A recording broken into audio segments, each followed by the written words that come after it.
The Packers have rookie minicamp, and they had that last weekend there, Friday and Saturday. And Matthew Golden continued his sort of what I think is early auditioning to be a Packer fan favorite.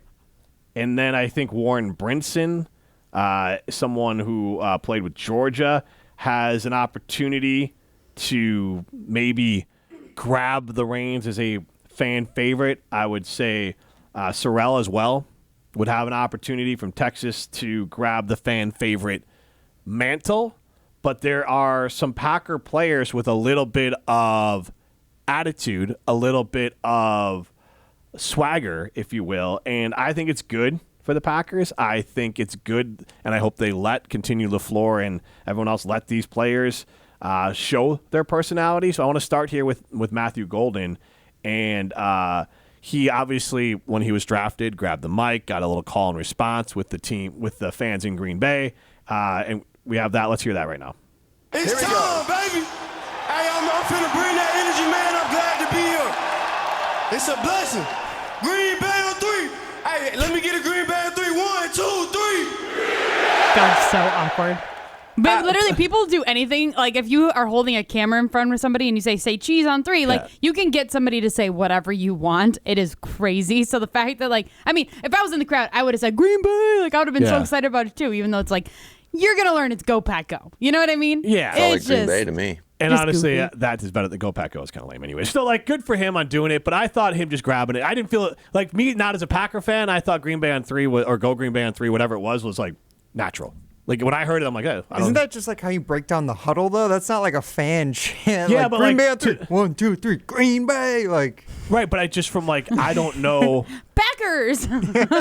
Like, you guys would probably know bear down, but like, I don't know if I would have the reaction if a Bears player was drafted and says, all right, Bears on 3. You know, like, I don't think in that moment when he's just picked and knows nothing about my team, most likely. For sure. I didn't even flinch, but I'm not a Packers fan, but I didn't flinch when he didn't say No, I just thought go. it was. I just kind of like giggled because I'm like, Yes. whoever says like Green Bay on 3, 1, 2, 3, Green Bay. Like you said, it does sound like you're breaking a huddle in a game. It just at this point he's just unaware of like most Packers traditions and most Packers like the cheesehead culture. I mean, he's a guy from Houston, right? He's from Texas. He probably doesn't have really any background on the Packers other than watching like Aaron I don't Rodgers. expect other people to really understand or know. It's just kind of like It's as funny. a Packers fan, it's a hee like it's a giggle. It's a thing. Yeah, regardless though, I thought Golden started to endear himself, and then at the rookie minicamp last Friday and Saturday, he talked a little bit about while he has number 22, he didn't ask Malik Willis for number 2, despite having a special connection to him, but he just said, hey, that's Malik's number. But let's hear Matthew Golden talking about the meaning behind his jersey, number 22. My grandma, her favorite number was 2 growing up. And, she told me she wanted me to represent that number. And so I knew the last receiver that was drafted was 2002. So I feel like it kind of made sense to me. Did you think you were 81 there for a second on Yeah, draft night? I did. How'd that change? I talked to the guy that gave me the numbers, and I asked him if I could get 22. He said it was up for grabs, so I took it.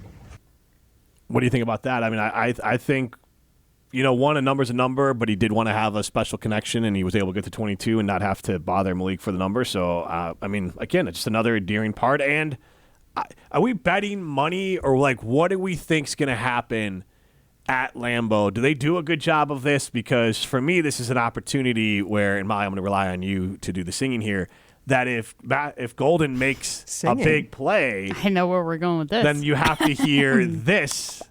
I don't know about but I'm feeling 22. Ooh. Like anytime he makes amazing. a play at Let's Lambeau go. Field, right? Like you have to do that. If he played for the Chiefs, it would be perfect. But I mean, I think it Taylor still Swift's works. still like an international star to the point that we can't play her music coming back from break because we're not going to be able. We're going to stop being streamed on YouTube. You can see it's on YouTube. You can listen to the show on the It's a ESPN whole Wisconsin thing, app. guys. But like that's her level of fame. She's the most famous singer and probably one of the most famous human beings in the face of the earth. So like Easily. and he's wearing number 22. When I hear the word 22, it's honestly a few songs like this. When I hear Minnesota Viking, I always think of Lizzo. New man on the Minnesota Vikings. Like anytime in my head I hear Minnesota Vikings. We'll also get pulled down off YouTube if you play her music too. So, but then to Taylor Swift, like the 22. I don't know I don't think the Bears did this at Bears games, but I know they did it during practice. They got DJ Moore, at least in year one.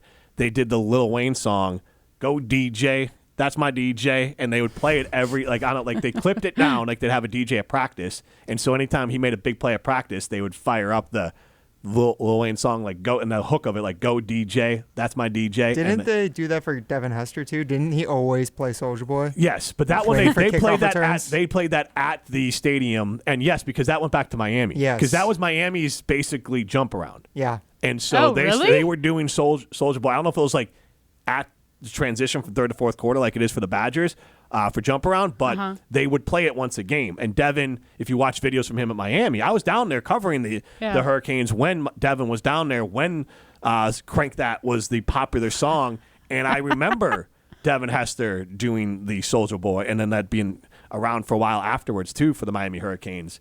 And yes, they brought that to, because you see him do the "you." That's why it's big down there, because they do that "Crank That You," and so everyone. Because that's the "you" is what the Hurricanes do. Right. And so that was. Yeah.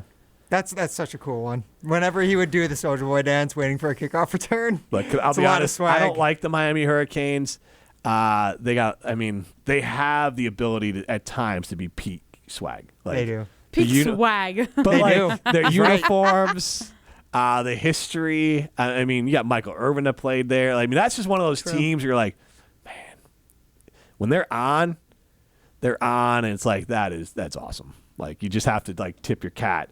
Now again, when you go to Paul Christ and making fun of the turnover chain, that's the reverse of it, of opening yourself up to being ripped. When he says turnover chain my ass and it's caught, that's amazing. That was great as a Badger fan. So I love both sides of it. But man, when Miami, and at that point when we took that turnover chain, that they were not Miami.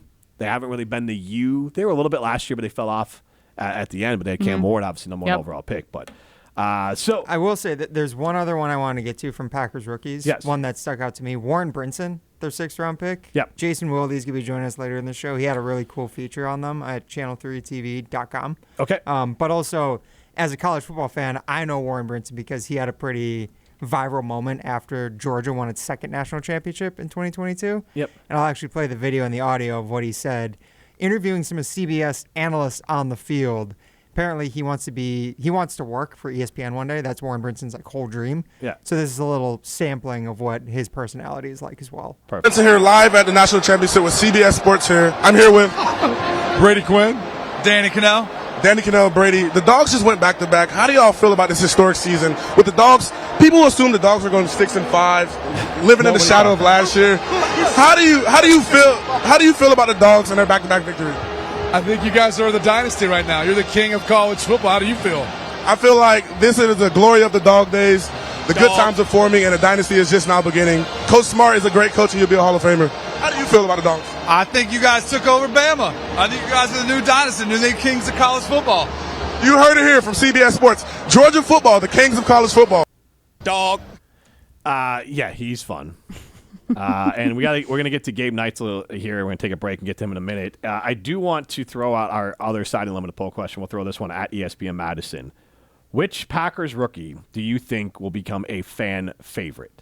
844-770-3776. That's Carlos Talking text line. Less is more. Our options are going to be Matthew Golden, wide receiver from Texas, Warren Brinson, defensive tackle from Georgia, and then I do want to throw Barryn Sorrell in there as well. I think his story was cool, and the fact that, and Willie had this in his story, and it was a couple different places, the fact that every Texas player who was leaving, who was asked the question, what player would you want to bring with you to the NFL, every player's answer was Barryn Sorrell.